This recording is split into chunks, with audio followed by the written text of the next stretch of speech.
Différents projets pilotes ayant trait à la traçabilité ont également été mis en branle par l'équipe d'Agri-Traçabilité Québec, de concert avec les acteurs du secteur bioalimentaire et des représentants du gouvernement. Par exemple, en collaboration avec des fournisseurs, Agri-Traçabilité Québec a participé activement à la recherche et au développement de solutions adaptées au secteur du transport des animaux vivants, qui représente une part importante de la chaîne de traçabilité au Québec. Ainsi, a été mis au point le logiciel d'application TransTrack qui fonctionne à même un ordinateur de poche. Cette application pourrait s'avérer utile aux transporteurs d'animaux en leur permettant de recueillir des données et de les transmettre directement à Agri-Traçabilité Québec. Dans les autres secteurs, soulignons que la traçabilité des porcs pourrait se faire à la fois par l'identification individuelle et par l'identification de groupes d'animaux. En ce qui concerne la volaille, la traçabilité par l'eau reste l'option privilégiée.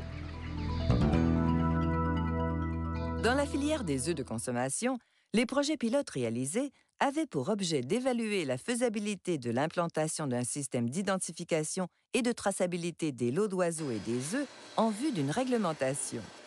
Des travaux ont été effectués, notamment pour le marquage des œufs dans les postes de classification. Et les avantages reliés à la codification des œufs, c'est qu'on peut retracer nos œufs un peu partout en province. Beaucoup plus facilement, s'il y a des rappels concernant les bactéries Salmonella enteritidis ou une contamination croisée d'autres produits, on peut facilement les retrouver en tablette en épicerie ou en restaurant. Je crois qu'il y a beaucoup d'avantages au niveau des consommateurs et même au niveau des producteurs. Je crois que le producteur a tout avantage à s'identifier et puis de fier de ses produits auxquels il fait. Là.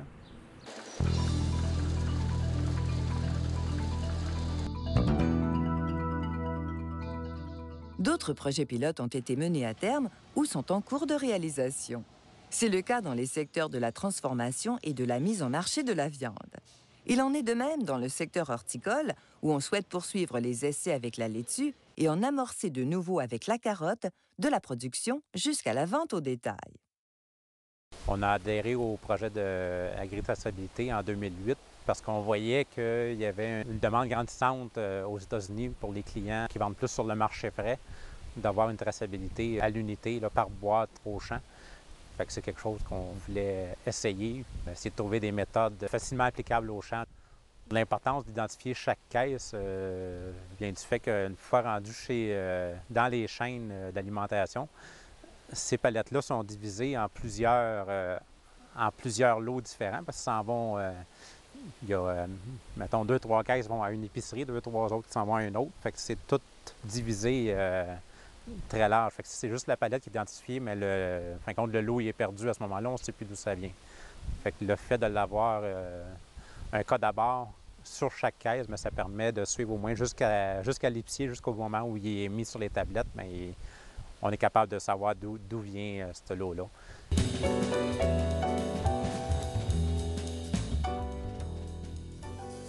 Dès la création du système de traçabilité, le MAPAC et Agri-Traçabilité Québec ont établi des partenariats avec plusieurs collaborateurs. Parmi eux, on trouve des représentants de l'Union des producteurs agricoles, de la Financière agricole du Québec, des Encans du Québec, des fédérations spécialisées, des abattoirs et des transporteurs d'animaux vivants. Grâce à l'adhésion et à la collaboration de tous ces acteurs, le Québec dispose d'un système de traçabilité dans le secteur bioalimentaire qui contribue à protéger la santé animale et la santé publique, tout en maintenant la réputation de ses produits agricoles sur les marchés nationaux et internationaux.